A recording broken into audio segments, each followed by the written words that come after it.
Live, सामाजिक सांस्कृतिक बांधिलकीचे यथार्थ दर्शन। भराडी येथे राजमाता अहिल्यादेवी होळकर यांना अभिवादन।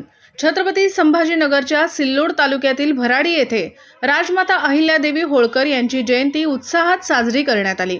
या प्रसंगी विविध सामाजिक, राजकीय तसेच प्रतिष्ठित नागरिक यांची या प्रसंगी उपस्थिती होती।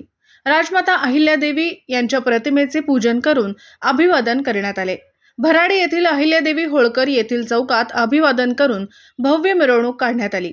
मिरवणुकीत माजी जिल्हा परिषद अध्यक्ष श्रीराम महाजन, सरपंच पप्पू जगनाडे, उपसरपंच गजानन महाजन, भाजपा मंडळ तालुका अध्यक्ष नारायण खोमणे, चेअरमन विष्णू महाजन, रघुनाथ पांडव, योगेश खोमणे, सोमीनाथ जाधव, अमोल शेळके, सुनील नेवगे, पुण्यश्लोक सेवा मंडळ अध्यक्ष उल्हास ढेपले, विनोद काटकर, रवींद्र जेठे, किशोर काटकर, मल्हार सेना उपजिल्हा प्रमुख दिगंबर गोरे, सोमीनाथ गोरे, दिनकर गोरे, दिनेश गोरे, कैलास गोरे यांच्यासह गावातील प्रतिष्ठित नागरिक तसेच समाजबांधव यांची उपस्थिती होती।